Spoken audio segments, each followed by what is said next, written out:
Student, स्वागत है आप सभी का एक बार फिर से हमारे इस ऑफिशियल यूट्यूब चैनल में जिसका नाम है एसोल सॉल्यूशन। मैं चंदन कुमार हाजिर हूँ आप सभी के सामने अपनी एक और नई वीडियो के साथ। सो गाइस, आज की इस नई वीडियो में हम बात करेंगे उन सभी स्टूडेंट्स के लिए जो कि एसओएल यानी स्कूल ऑफ ओपन लर्निंग के स्टूडेंट्स हैं और रिसेंटली अभी वो एसओएल के अंदर एनरोल हुए हैं। क्योंकि अभी जैसे ही आप देख रहे हो कि पैंडेमिक का दौर है और दोबारा से जो केसेस है वो बहुत बढ़ने लगे हैं, तो अब की बार के जितने भी आप लोगों के क्लासेस थी, जितने भी आप लोगों के जो एग्जामिनेशन हैं, वो लास्ट ईयर की तरह आपके ऑनलाइन यानी वर्चुअली मोड पे ही होने वाले हैं।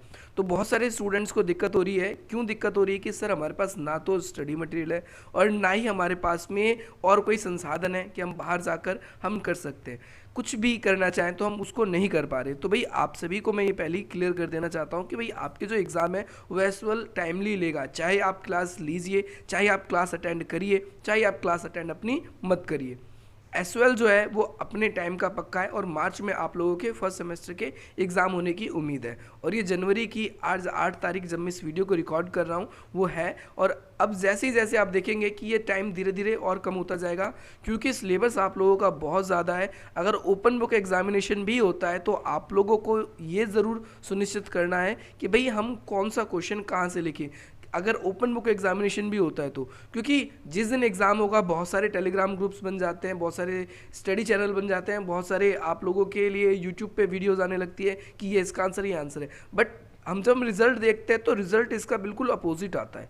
रिजल्ट के अंदर बहुत सारे स्टूडेंट जो है उनकी ईआर आ जाती है, फेल आ जाती है। और एसओएल में फेल और ईआर होने का मतलब सिंपल सा यही बन के निकलता है कि भाई आप लोग अपने भविष्य के साथ समझ लो कि आपका भविष्य खतरे में। सिंपल सी बात यह है, क्योंकि एसओएल में अभी ऑनलाइन एग्जाम हो रहे हैं, अभी तो हो जाएगा, लेकिन अब जो है सिलेबस वो पहले से चेंज हो चुका है। तो बहुत ज़्यादा टीचरों को भी दिक्कत होती है पढ़ाने में। पहले कोई भी कहीं भी किसी भी वीडियो से देखकर पढ़ लेता था। सो गाइज, यहाँ पर आज की इस नई वीडियो में हम यही बात करने वाले हैं कि जो आपका डिसिप्लिन कोर्स है बीए प्रोग्राम में फर्स्ट सेमेस्टर के जो स्टूडेंट्स हैं उनके हिस्ट्री का, यानी जो मेन सब्जेक्ट है, ऐसे सब्जेक्ट 2 सब्जेक्ट होंगे, या तो आपने हिस्ट्री पॉलिटी ले रखा होगा या फिर आपने एजुकेशन इकोनॉमिक्स ले रखा होगा, हो सकता है हिस्ट्री एजुकेशन, जो भी सब्जेक्ट आपने ऐसे लेंथी सब्जेक्ट ले रखे होंगे जो आपको बहुत ज़्यादा पसंद होंगे, आपने स्कूलिंग लाइफ में भी पढ़े होंगे। तो भाई इसके पहले सिलेबस को समझिए, कौन सी बुक से पढ़ना है, कैसे पढ़ना है, कंप्लीटली बात करेंगे। ये फर्स्ट क्लास है, आपकी इंट्रोडक्शन क्लास है, इसके अंदर हम कंप्लीट सिलेबस के बारे में बात करेंगे। इसके साथ साथ बहुत सारे स्टूडेंट्स ये भी पूछ रहे थे कि भाई हम अपना स्टडी मटेरियल कैसे डाउनलोड करें, क्योंकि क्लासेस तो अब शुरू होने वाली है। तो भाई आपके स्टडी मटेरियल के लिए भी अलग से वीडियोस बना दी जाएगी।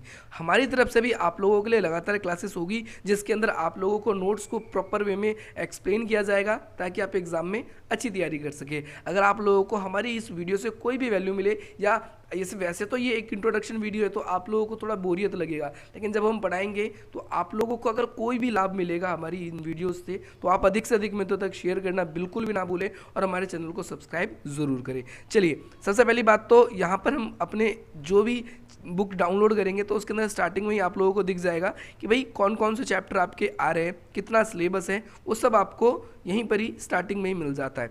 एसओएल की सबसे बड़ी खासियत ये है कि भाई हिस्ट्री जो है इसकी बहुत लेंथी है, कहाँ से क्वेश्चन बनेगा आप लोग ये सोच भी नहीं सकते। प्रीवियस ईयर को आप देख के पढ़ाई कर सकते हो, बट एसओएल पिछले 3 साल से अपने सिलेबस को चेंज कर चुका है। और प्रीवियस ईयर देखने का मतलब भी कम से कम ये होता है कि पिछले 4 से 5 साल, तो 4 से 5 साल भी नहीं हुए, आप लोगों को अपना सिलेबस जानना है, सिलेबस देखना है। तो भाई आप लोग कंप्लीटली प्रॉपर मैनर में, यहाँ पर देखिए सब चैप्टरों के नाम लिखा है, बट आप डीप से अगर देखेंगे तो इसके अंदर बहुत कुछ पढ़ना है। जैसे यहाँ पर फर्स्ट यूनिट की बात करूँ, मैं पहले इकाई की बात करूं तो इसमें इतिहास लेखन की प्रवृत्तियां और स्रोतों का सर्वेक्षण। भाई ये आपका फर्स्ट यूनिट है और इसके अंदर हम डीप से बात करने वाले हैं कि भाई कैसे आपको क्या क्या पढ़ना है, क्या क्या नहीं पढ़ना है, सिर्फ यही बात करेंगे। यहाँ पर हम टॉपिक्स को एक्सप्लेन नहीं कर रहे, बस क्या क्या पढ़ना है। तो भाई इतिहास क्या होता है, सबसे पहले आप इसको समझेंगे, क्योंकि आपने पहले भी पढ़ रखा है, बट इतिहास जो है अपने में ही खास है। इतिहास जब हम बड़ी क्लासेस में पढ़ते हैं तो हमें किस तरीके से समझना है, इन सब चीज़ों को पढ़ना है। दूसरी बात, इतिहास लिखने की प्रवृत्ति, तो इतिहास को किस तरीके से लिखा जाता है।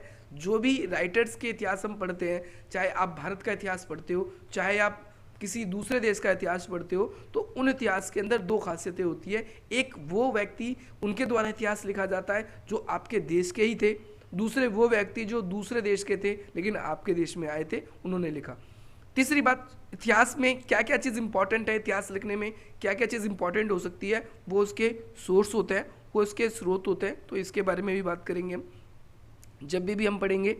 इसके साथ साथ अगला यूनिट आ जाता है आपका प्रौद्योगिक काल, जिसमें आप पूरा पाषाण, मध्य पाषाण, नव पाषाण, यानी पाषाण का मतलब होता है पत्थर, पत्थरों का काल। तो आपको भाई मेगालिथिक पीरियड वगैरह के बारे में भी पढ़ना है, इससे क्वेश्चन आप लोगों के एग्जाम में ज़रूर बनता है। सो गाइस, इस यूनिट के अंदर हम सिंपली ये पढ़ेंगे, जैसे पूरा पाषाण काल और जो मध्य पाषाण काल है, इसमें हम देखेंगे मनुष्य उस समय आदि मानव ही था, ना तो वो ढंग से स्थायी रूप से बस पाता था, बस उसका पूरा जीवन जो है पत्थरों से ही जुड़ा हुआ था, पत्थरों के वो औजार बनाता था, पत्थरों से ही अपने जो कब्रगाह वगैरह है उनको, उनमें भी पत्थरों का एक महत्वपूर्ण स्थान था। इसके बारे में बात करेंगे, जब भी ये शवों को दफनाते थे तो पत्थरों से ही कुचल देते थे या पत्थर उसके ऊपर डाल देते थे। नवपाषाण काल के अंदर चीज़ें बदलनी शुरू हो जाती है, यहाँ पर आग का आविष्कार हो जाएगा, पहिए का आविष्कार हो जाएगा, ठीक है, यहाँ पर मनुष्य नदी किनारे बसकर रहना शुरू कर देगा। तो धीरे धीरे हम इन सब चीज़ों के बारे में पढ़ेंगे। ये यूनिट जो है दोनों इसी के बारे में बताई गई है। इसके साथ साथ हड़प्पा, तो इसके बारे में आपने 12th क्लास में फर्स्ट यूनिट में पढ़ा था, बहुत कुछ सेम है, लेकिन कॉलेज में पढ़ रहे हो, आपको अब 8 पेज का एक आंसर लिखना होगा। अब तक आप लोग स्कूल में 6 नंबर का एक क्वेश्चन लिखते थे, अब आप लोगों के लिए कहानी थोड़ी सी बदल जाएगी। अब आपके लिए सिस्टम क्या है कि भाई एक क्वेश्चन तो होगा आपके पास में, पर वो 20 नंबर का होगा टोटल। अगर आप ऑफलाइन पेपर देते हो, मैं आप लोगों को बता दूं, अगर आप ऑफलाइन पेपर देते हो, ऑनलाइन नहीं होता, तो एक क्वेश्चन आपके 20 नंबर का होता है, आपको 5 क्वेश्चन करने होते हैं।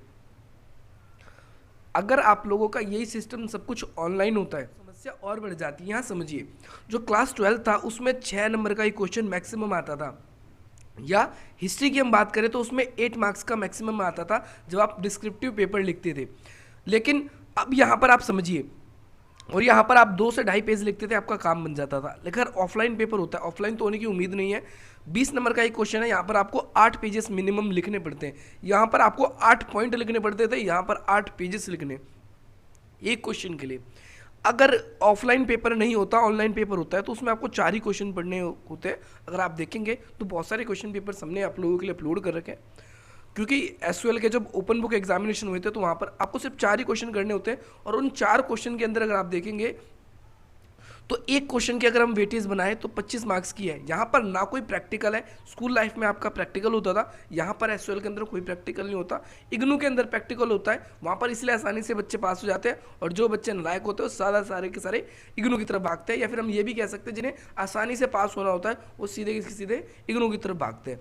तो भाई यहाँ पर एसयूएल के अंदर एडमिशन लेने का मतलब सिर्फ सिंपली आप लोगों के लिए बहुत चीज़ ईजी नहीं है, यहाँ मुश्किल हो जाती है। तो भाई यहाँ पर ध्यान रखना है, बहुत चीज़ें बढ़ेंगी और बहुत हाई लेवल तक बढ़ेंगी, जिसे आपने कभी सोची भी ना होगी। ओके, तो नाउ यहाँ पर हड़प्पा के बाद का जो काल आता है, हड़प्पा के बाद आपको पता है कि भाई वैदिक काल शुरू होगा, क्योंकि आर्य आएंगे उस टाइम पे, तो उत्तर वैदिक काल में यहाँ पर ताम्र युग आ जाएगा। नवपाषाण देखो यहाँ पर भी आ गया, ठीक है, और नवपाषाण आपने अगर पढ़ा होगा याद से भी ऊपर, तो आपको नवपाषाण देखो यहाँ पर भी मिलता है। तो इस यूनिट में भी आपकी सब चीज़ एक दूसरे से जुड़ी हुई है, ठीक है। तो अब जैसे हड़प्पा का इसका हम इस यूनिट को पूरा कंप्लीट कर लेंगे, तो फिर हमें वैदिक काल के बारे में पढ़ना होगा, वैदिक संस्कृति के बारे में पढ़ना होगा। तो इसमें वैदिक काल में आपको पता है कि भाई ऋग्वेद सबसे पहले लिखा गया, ठीक है, उसके बाद और भी आपके 3 वेद हैं, ठीक है, ऋग्वेद, सामवेद, यजुर्वेद और अर्थवेद। तो भाई इन सब के बारे में पढ़ेंगे, उनका समाज कैसा था, उनकी राजनीतिक व्यवस्था, उनकी अर्थव्यवस्था, उनकी धार्मिक व्यवस्था, और साथ ही साथ देखिए यहाँ पर आपने पढ़ा था ना, जब उत्तर भारत में वैदिक टाइम पीरियड चल रहा था, यहाँ पर उत्तर भारत की बात हो रही इतनी है, देखो महापाषाण काल यहीं पर ही खत्म है। लेकिन आप लोग कंफ्यूज हो जाओगे, यार महापाषाण काल तो मैंने यहाँ भी पढ़ा था, यहाँ अलग है, और फिर नीचे हम पढ़ेंगे यहाँ पर, तो यहाँ पर भी महापाषाण काल आ गया। दक्षिण में जो मेगालिथिक पीरियड है, जो महापाषाण काल है, ये बाद में आता है। तो भाई इसको आपको साउथ के संदर्भ में बाद में पढ़ना होगा, और जब पेपर में आपके एग्जामिनेशन में क्वेश्चन भी बनेगा तो उस जगह आपको इस पर भी गौर करना होगा कि मेरे से उत्तर के बारे में पूछ रहा है या दक्षिण। क्वेश्चन कैसे बनेंगे इसके लिए सब्सक्राइब कर लीजिए, क्योंकि आगे हम आपको बताएंगे।